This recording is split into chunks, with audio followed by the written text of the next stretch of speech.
ಗುರುಗಳೇ ನೀವೀಗ ಹೇಳಿದ್ರಿ ಗರ್ಭಿಣಿಯಾದವರು ಎಷ್ಟು ಹುಷಾರಾಗಿರ್ಬೇಕು, ಎಲ್ಲಿ ಹೋಗಬೇಕು, ಏನು ಮಾಡಬೇಕು ಆ್ಯಂಡ್ ಏನು ಮಾಡಬಾರ್ದು ಅಂತ.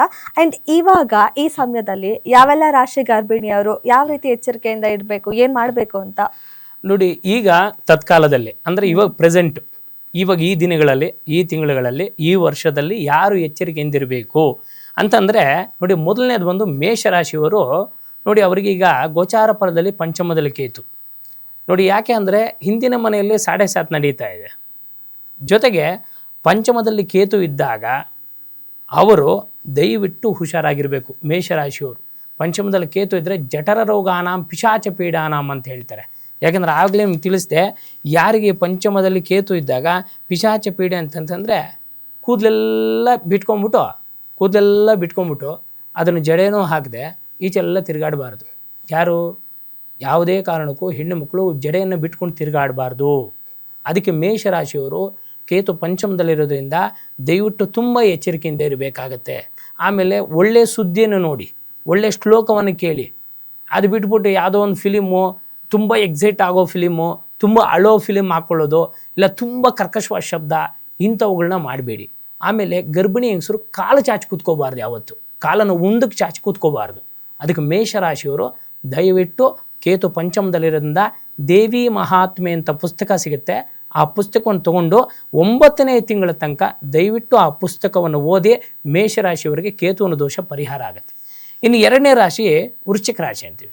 ನೋಡಿ, ವೃಶ್ಚಿಕ ರಾಶಿಯವರಿಗೆ ಪಂಚಮದಲ್ಲಿ ಶನಿ ನಡೀತಾ ಇದೆ. ಈಗ ಪುತ್ರ ಸ್ಥಾನದಲ್ಲಿ ಶನಿ ಇರತಕ್ಕಂಥದ್ದಾದ್ರಿಂದ ಈ ಸಂದರ್ಭದಲ್ಲಿ ವೃಶ್ಚಿಕ ರಾಶಿ ಗರ್ಭಿಣಿ ಸ್ತ್ರೀಯರು ತುಂಬ ಎಚ್ಚರಿಕೆಯಿಂದಿರಬೇಕು. ಆಗಲೇ ಹೇಳಿದೆ, 5 ತಿಂಗಳಾದಮೇಲೆ ಖಂಡಿತವಾಗ್ಲೂ ಪ್ರಯಾಣ ಮಾಡೋದು ನಿಷಿದ್ಧ. ಆಮೇಲೆ ಬೆಟ್ಟವನ್ನು ಹತ್ತಬಾರದು ಗರ್ಭಿಣಿ ಸ್ತ್ರೀ. ವೃಶ್ಚಿಕ ರಾಶಿಯವರು ಪಂಚಮದಲ್ಲಿ ಶನಿ ಇದ್ದಾಗ ಹೊಟ್ಟೆಯನ್ನು ಹೆಂಗಂದ್ರೆ ಹಾಕೊಂಡು ಮಲ್ಕೋಬಾರ್ದು ಗರ್ಭಿಣಿ ಸ್ತ್ರೀಯರು. ಮಲ್ಕೊಳ್ಳೋಕ್ಕೊಂದು ನಿಯಮ ಇದೆ ಗರ್ಭಿಣಿ ಸ್ತ್ರೀಯರಿಗೆ. ಯಾಕಿಷ್ಟೊಂದು ಒತ್ತಿ ಹೇಳ್ತಾ ಇದ್ದೀನಿ ಅಂದರೆ, ಹೆಣ್ಣು ಮಕ್ಕಳು ತಾಯ್ತನ ಬರೋದೇ ಕಷ್ಟ. ಅದರಲ್ಲಿ ಎಷ್ಟೋ ಜನ ಇವತ್ತು ಮಕ್ಕಳಿಲ್ಲ ಅಂತ ಕೊರಗ್ತಾ ಇದ್ದಾರೆ ಪಾಪ. ಅಂಥದ್ರಲ್ಲಿ ನಮಗೆ ದೇವರು ಇಷ್ಟು ಮಾತ್ರ, ಯಾಕೆಂದ್ರೆ ನಾವು ಯಾರ ಹತ್ರ ಏನಿಲ್ವೋ ಅದು ನೋಡಿ ನಾವು ಬುದ್ಧಿ ಕಲ್ತ್ಕೋಬೇಕು. ಹಾಗಾಗಿ ವೃಶ್ಚಿಕ ರಾಶಿಯವರು ಪಂಚಮ ಶನಿ ಇದೆ. ಹನುಮಾನ ಚಾಲೀಸನ್ನು ದಯವಿಟ್ಟು ನಿಮ್ಮ 9ನೇ ತಿಂಗಳ ತನಕ, ಇವಾಗ 5ನೇ ತಿಂಗಳಿರಲಿ, 6ನೇ ತಿಂಗಳಿರಲಿ, 3ನೇ ತಿಂಗಳಿರಲಿ, ಹನುಮಾನ್ ಚಾಲೀಸನ್ನು ದಯವಿಟ್ಟು ದಿನ ಪ್ರಾತಃ ಕಾಲ ಸಂಜೆ ಓದೋದ್ರಿಂದ ವೃಶ್ಚಿಕ ರಾಶಿಯವರಿಗೆ ಒಳ್ಳೆಯದಾಗುತ್ತೆ. ಇನ್ನು ತುಲಾರಾಶಿ ಅಂತ ಹೇಳ್ತೀವಿ. ಯಾಕೆಂದರೆ ತುಲಾರಾಶಿಯವರಿಗೆ ಪಂಚಮದಲ್ಲಿ ರಾಹು ಇರ್ತಕ್ಕಂಥದ್ದು. ಪಂಚಮದಲ್ಲಿ ರಾಹು ಇದ್ದಾಗ ಏನಾಗುತ್ತೆ ಅಂತಂದರೆ ಸಾಧಾರಣವಾಗಿ ಸಂತಾನ ದುಃಖ ಅಂತ ಹೇಳ್ತಾರೆ. ಅಂದರೆ ಯಾರಿಗೆ ಪಂಚಮದಲ್ಲಿ ರಾಹು ಇದ್ದಾಗ ಸರ್ಪಕ್ಕೆ ಸಂಬಂಧಪಟ್ಟಿದ್ದಂದರೆ ಇನ್ಫೆಕ್ಷನ್ಸ್ ಜಾಸ್ತಿ ಮಾಡ್ಕೊಳ್ತಕ್ಕಂಥದ್ದು, ಕಾಲಲ್ಲಿ ಇಲ್ಲ ಹೊಟ್ಟೆ ಕೆರಿಬಾರ್ದು ಅಂತ ಹೇಳ್ತಾರೆ. ಈ ನೇರಳೆ ಹಣ್ಣು, ಕಪ್ಪು ಪದಾರ್ಥಗಳು ಗರ್ಭಿಣಿ ಸ್ತ್ರೀ ತಿನ್ನಬಾರ್ದು, ಅತಿಯಾದ ಖಾರ, ಅತಿಯಾದ ಹುಳಿ ತಿನ್ನಬಾರ್ದು ಅಂತ ಹೇಳ್ತಾರೆ. ಆದ್ದರಿಂದ ಸ್ವಲ್ಪ ತುಲಾರಾಶಿಯವರು ಎಚ್ಚರಿಕೆಯಿಂದ ವಹಿಸಬೇಕು. ನಿಮ್ಗೆ ಅನುಗ್ರಹ ಆಗೋದಾದರೆ ದುರ್ಗಾದೇವಿಯ ಅಷ್ಟೋತ್ತರವನ್ನು ಪಠನೆ ಮಾಡೋದ್ರಿಂದ ತುಲಾರಾಶಿ ಗರ್ಭಿಣಿ ಸ್ತ್ರೀಗೆ ಒಳ್ಳೆಯದಾಗುತ್ತೆ. ಇನ್ನು ಕೊನೆಯದಾಗಿ ಮೀನರಾಶಿಯವರಿಗೆ ನೋಡಿ, ಪಂಚಮದಲ್ಲಿ ರವಿ ಒಂದು 40 ದಿನ ಇರ್ತಾರೆ ಅಷ್ಟೇ. ಆದರೂ ಮೀನರಾಶಿಯವ್ರಿಗೆ ಜನ್ಮದಲ್ಲೇ ಶನಿ ಇರೋದ್ರಿಂದ ಹೆಣ್ಣು ಮಕ್ಕಳಿಗೆ ಏನಂತಂದರೆ, ಮದುವೆಗೆ ಮುಂಚೆ ಗಂಡು ಮಕ್ಕಳು ಹೆಣ್ಮಕ್ಳು ಬ್ರಹ್ಮಚಾರಿಗಳಾದಾಗ ಅಷ್ಟೇ ಸುಖ ಅಷ್ಟೇ.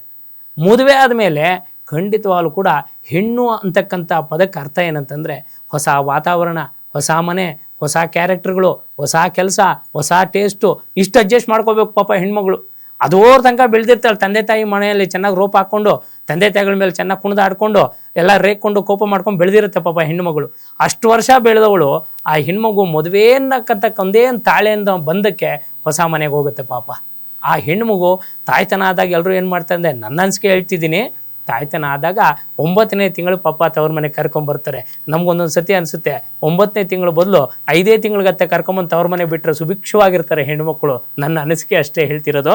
ಆದ್ದರಿಂದ ಈ 5 ರಾಶಿಗಳವರು ದಯವಿಟ್ಟು ಹೇಳಿ ಪರಿಹಾರ ಮಾಡ್ಕೊಳ್ಳಿ. ಜೊತೆಗೆ ಮೀನರಾಶಿಯವರು ಏನು ಮಾಡಬೇಕಂದ್ರೆ, ವಿಷ್ಣು ಸಹಸ್ರನಾಮ ಪಾರಾಯಣವನ್ನು ಮಾಡೋದ್ರಿಂದ ಗರ್ಭಪಾತವಾಗ್ತಕ್ಕಂಥದ್ದು, ಈ ನವಗ್ರಹಗಳ ದೋಷ ಅಂತಕ್ಕಂಥದ್ದು ತಪ್ಪತ್ತೆ. ಹೇಳಿರ್ತಕ್ಕಂಥ ಪರಿಹಾರವನ್ನು ಗುರುಗಳೇ ಸ್ನಾನ ಮಾಡಬೇಕಾ, ಗುರುಗಳೇ ಸಂಜೆ ಏನು ಮಾಡಬೇಕು ಅಲ್ಲ, ನೀವು ಮನಸ್ಸನ್ನು ಸುಭಿಕ್ಷವಾಗಿಟ್ಟುಕೊಂಡು ಮನಃಶುದ್ಧಿಯಿಂದ ಸಾಯಂಕಾಲ ಕೈಕಾಲು ಮುಖ ತೊಳ್ಕೊಂಡೇ ಮಾಡಿ, ಪರವಾಗಿಲ್ಲ. ಆದರೆ ಹಿಂದಿನ ಕಾಲದಲ್ಲಿ ಗರ್ಭಿಣಿ ಸ್ತ್ರೀಗೆ ಏನು ಮಾಡಿಸೋ ಅಂದರೆ ಚೆನ್ನಾಗಿ ಕೆಲಸ ಮಾಡ್ತಾಯಿದ್ರು ಗರ್ಭಿಣಿ ಸ್ತ್ರೀರು. ಈಗ ಒಂದು ಮೂಲೆಯಲ್ಲಿ ಕೂಡಿಸ್ಬಿಡ್ತಾರೆ ಚೇರಲ್ಲಿ, ದಸರಾ ಗೊಂಬೆ ಥರ ಪಾಪ ಹೆಣ್ಮಕ್ಳನ್ನ ಪ್ರೆಗ್ನೆನ್ಸಿ ಅಂತ ಗೊತ್ತಾದ ತಕ್ಷಣ ಒಂದು ಮೂಲೆಯಲ್ಲಿ ಕೂಡಿಸ್ಕೊಂಡು ಟಿ ವಿ ಹಾಕೊಂಡು ನೆಮ್ಮದಿಯಾಗಿರೋ ಮಾಡ್ಬಿಡ್ತಾರೆ. ಆವಾಗಲೇ ಆಗೋದು ಸಿಜೇರಿಯನ್ನು. ಹಿಂದಿನ ಕಾಲದಲ್ಲಿ ಹಂಗೆ ಮಾಡ್ತಾಯಿದ್ರು, ನೀರು ಸೇರ್ತಾಯಿದ್ರು, ಕಸ ಗುಡಿಸ್ತಾಯಿದ್ರು, ರಂಗೋಲಿ ಹಾಕ್ತಾಯಿದ್ರು, ಅಡುಗೆನೂ ಮಾಡೋರು ಗರ್ಭಿಣಿ ಸ್ತ್ರೀರು. ಯಾಕೆಂದರೆ ಅದಕ್ಕೆ ನಾರ್ಮಲ್ ಆಗ್ತಾಯಿತ್ತು ಡೆಲಿವರಿ. ಈಗ ನಾವು ಪದ್ಧತಿಗಳೇನು ಮಾಡ್ತಾ ಇದೀವಿ, ಹೋಗ್ತಾ ಹೋಗ್ತಾ ಜಾಸ್ತಿ ಮಾಡಿಕೊಂಡು ನಾವು ಸಿಸೇರಿಯನ್ ಪಿಡುಗಿಗೆ ನಾವು ಗುರಿಯಾಗ್ಬಿಡ್ತಾ ಇದೀವಿ ಹೆಣ್ಮಕ್ಳು. ಆದ್ದರಿಂದ ದೊಡ್ಡವರಿಲ್ಲ, ಹಿರಿಯರಿಲ್ಲ, ಮಾರ್ಗದರ್ಶನ ಇಲ್ಲ, ಹಾಗಾಗಿ ಇಷ್ಟೊಂದು ಆಗ್ತಾ ಇದೆ. ಆದ್ದರಿಂದ ಈ 5 ರಾಶಿಗಳವರು ದಯವಿಟ್ಟು ಹೇಳಿರ್ತಕ್ಕಂಥ ಪರಿಹಾರ ಮಾಡ್ಕೊಳ್ಳಿ, ಒಳ್ಳೇದಾಗಲಿ. ಎಸ್, ಹೌದು. ಹಿಂದಿನ ಕಾಲದಲ್ಲಿ ನಮ್ಮ ಅಜ್ಜಿ ವಿಚಾರದಲ್ಲೆಲ್ಲ ಕೇಳಿದೀವಿ, ಮಗು ಆಗೋವರ್ಗು ಹಿಂದಿನ ದಿನದವರೆಗೂ ಕೆಲಸ ಮಾಡ್ಕೊಂಡು ಹೋಗಿ ಮಗು ಆಯ್ತು ನೆಕ್ಸ್ಟ್ ಕೆಲಸ ಮಾಡಿದ್ವಿ ಅಂತ.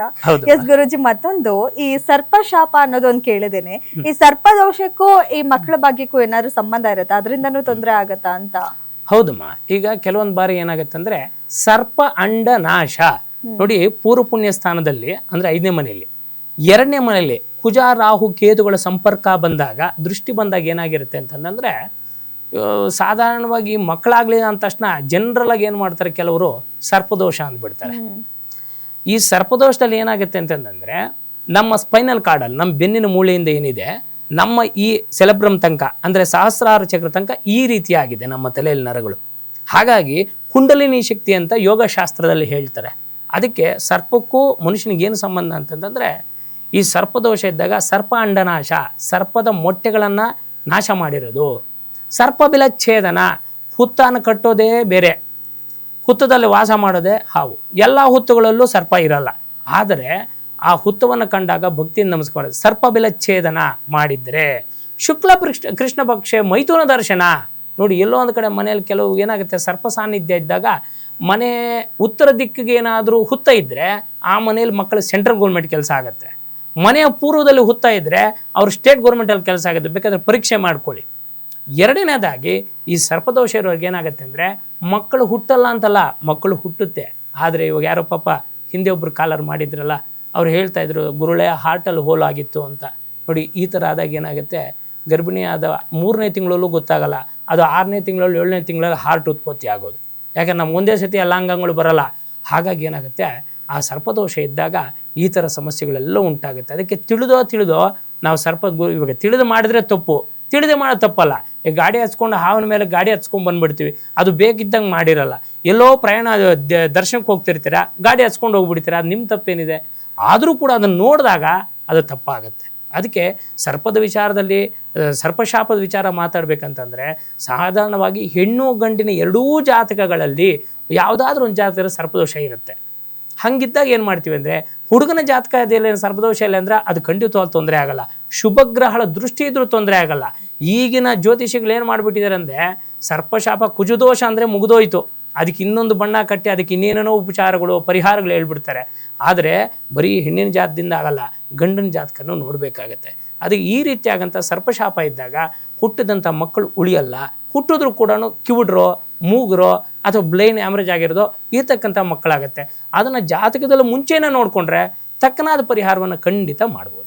ಓಕೆ, ಅಂದರೆ ಪರಿಹಾರದಿಂದ ಅದನ್ನು ಸಾಲ್ವ್ ಮಾಡ್ಕೊಳ್ಬೋದು, ಖಂಡಿತ ಮಾಡ್ಬೋದು, ಖಂಡಿತ. ಓಕೆ ಗುರುಜಿ, ಇವತ್ತಿನ ಕಾರ್ಯಕ್ರಮದಲ್ಲಿ ಸಾಕಷ್ಟು ವಿಚಾರ ತಿಳಿಸ್ಕೊಟ್ರಿ. ತುಂಬಾನೇ ನಮ್ಮ ಕಾಲರ್ಸ್ಗೂ ಕೂಡ ಅವ್ರ ಸಮಸ್ಯೆಗೆ ಪರಿಹಾರ ತಿಳಿಸ್ಕೊಟ್ರಿ. ಧನ್ಯವಾದ ಗುರುಜಿ. ಎಲ್ಲರಿಗೂ ಒಳ್ಳೇದಾಗಲಿ, ಎಲ್ಲರಿಗೂ ಸತ್ಸಂತಾನ ಉಂಟಾಗಲಿ. ಯಾರ್ಯಾರಿಗೆ ನವಗ್ರಹ ದೋಷಗಳಿದೆಯೋ ಅದಷ್ಟು ಪರಿಹಾರ ಆಗಲಿ. ಏನೇ ಇದ್ದರೂ ಕೂಡ ಸರ್ವೇ ಜನಕ್ಕೆ ನಮ್ಮ ಭೇಟಿಗೆ ಸಂಪೂರ್ಣವಾದಂಥ ಸುಸ್ವಾಗತ ಇರುತ್ತೆ. ಒಳ್ಳೆಯ ಮನಸ್ಸಿನಿಂದ ಬನ್ನಿ, ಕೈಲಾದಂಥ ಪರಿಹಾರ ತಗೊಳ್ಳಿ. ಅದೇ ರೀತಿ ಜೀವನದಲ್ಲಿ ಸಂತೋಷವಾಗಿರಿ. ಒಳ್ಳೆಯ ಮಕ್ಕಳಾಗಲಿ, ಕೆಟ್ಟ ಮಕ್ಕಳು ಬೇಡ, ಒಳ್ಳೆಯ ಮಕ್ಕಳಾಗಲಿ. 100 ಜನ ದಡ್ರು ಹುಟ್ಟಿದ್ರೂ ಪ್ರಯೋಜನ ಇಲ್ಲ, ಒಬ್ಬ ಬದ್ದು ಅಂತ ಹುಟ್ಟಿದ್ರೆ ಸಾಕು. ಆದ್ದರಿಂದ ದೇಶ ಎಲ್ಲ ಸುಭಿಕ್ಷವಾಗಿರಲಿ. ನೀವು ಅಂದ್ಕೊಂಡಿರ್ತಕ್ಕಂಥ ಕೆಲಸಗಳಾಗಲಿ, ಎಲ್ಲ ಹೆಣ್ಣು ಮಕ್ಕಳಿಗೂ ಕೂಡ ಒಳ್ಳೆಯ ಸತ್ಸಂತಾನ ಉಂಟಾಗಲಿ, ಸುಖ ಸಂತೋಷದಿಂದ ಚೆನ್ನಾಗಿರಿ ಅಂತ ಹೇಳ್ತಾ, ಸತ್ಯಾಸಂತು ಯಜಮಾನಸ್ಯ ಕಾಮ. ಸಾಕಷ್ಟು ಜನ ಕರೆ ಮಾಡಿದ್ದೀರಾ, ನಿಮ್ಮ ಸಮಸ್ಯೆ ಹೇಳ್ಕೊಂಡಿದ್ದಾರೆ, ಅದಕ್ಕೆ ಪರಿಹಾರ ಕೂಡ ತಿಳಿಸ್ಕೊಟ್ಟಿದ್ದಾರೆ. ಖಂಡಿತ ಅದನ್ನು ಮಾಡ್ಕೊಳ್ಳಿ. ಹಾಗೆ ಯಾರಿಗೆಲ್ಲ ಕರೆ ಸಿಕ್ಕಿಲ್ಲ, ಸ್ಕ್ರೀನ್ ಕೆಳಗೆ ಕಾಣ್ತಿರುವಂತಹ ನಂಬರ್ಗೆ ನೀವು ಕಾಂಟ್ಯಾಕ್ಟ್ ಮಾಡಿದ್ರೆ ಅಥವಾ ವಿಳಾಸಕ್ಕೆ ಹೋದರೆ ನೀವು ಗುರೂಜಿ ಅವರನ್ನ ನೇರವಾಗಿ ಭೇಟಿ ಮಾಡ್ಬೋದು. ನಿಮ್ಮ ಸಮಸ್ಯೆ ಏನಿದೆ ಅದನ್ನ ಹೇಳ್ಕೊಳ್ಬೋದು. ಓಕೆ ಗುರುಜಿ. ಗುರುಜಿ, ಯಾರು ಈ ತರ ರಾಹುಕೇತುಗಳ ದೋಷವೋ, ಈ ತರ ಏನಾದ್ರು ಗರ್ಭಿಣಿ ಸ್ತ್ರೀಯರಿದ್ರು ಅವ್ರಿಗೆ ಈ ತರ ಸಮಸ್ಯೆ ಆಗ್ತಾ ಇದ್ರೆ, ಇದನ್ನ ನಿಯಮನಿಷ್ಠೆಯಿಂದ ಲಕ್ಷ್ಮೀನಾರಾಯಣ ಹೃದಯ ಯಂತ್ರವನ್ನ, ಲಕ್ಷ್ಮೀನಾರಾಯಣ ಹೃದಯ ಮಾಡಿರ್ತಕ್ಕಂಥ ಕುಂಕುಮನ್ನ ಹೊಕ್ಕಳಿಗೆ ಹಚ್ಚುತ್ತಾರೆ. ಆದ್ರಿಂದ ಯಾರಿಗಾದ್ರೂ ಆ ಥರ ಸಮಸ್ಯೆಗಳಿದೆ, ಖುದ್ದಾಗಿ ಖಂಡಿತ ಭೇಟಿ ಮಾಡಿ ಆ ಲಕ್ಷ್ಮೀನಾರಾಯಣ ಹೃದಯ ಯಂತ್ರವನ್ನು ತಗೊಳ್ಳಿ, ಕುಂಕುಮವನ್ನು ತಗೊಳ್ಳಿ, ಕೈಲಾದ್ದು ಪರಿಹಾರವನ್ನು ಮಾಡೋಣ. ಖಂಡಿತವಾಗ್ಲೂ ಕೂಡ ಭಗವಂತನ ಅನುಗ್ರಹದಿಂದ ಮಕ್ಕಳಾಗಲಿ, ಯಾರ್ಯಾರ ಸಮಸ್ಯೆ ಮಕ್ಕಳಾಗಲಿ, ಖುದ್ದಾಗಿ ಬೇಕಾದರೆ ಯಾರಾದ್ರು ಬೇಕಾದ್ರೂ ಆ ಯಂತ್ರವನ್ನು ತಗೋಬಹುದು. ಓಕೆ ಗುರುಜಿ, ಅಡ್ರೆಸ್ ಕೂಡ ಡಿಸ್ಪ್ಲೇ ಆಗ್ತದೆ, ಅಲ್ಲಿಗೆ ನೀವು ಕಾಂಟ್ಯಾಕ್ಟ್ ಮಾಡಿದ್ರೆ ಗುರುಜಿ ಅವ್ರನ್ನ ನೇರವಾಗಿ ಭೇಟಿ ಮಾಡ್ಬೋದು. ಇದಾಗಿತ್ತು ಇವತ್ತಿನ ವಿಶೇಷ ನೇರ ಪ್ರಸಾರ ಕಾರ್ಯಕ್ರಮ. ನೋಡ್ತಾ ಇರಿ ಗ್ಯಾರಂಟಿ ನ್ಯೂಸ್, ಸುದ್ದಿ ಖಚಿತ, ನ್ಯಾಯ ನಿಶ್ಚಿತ.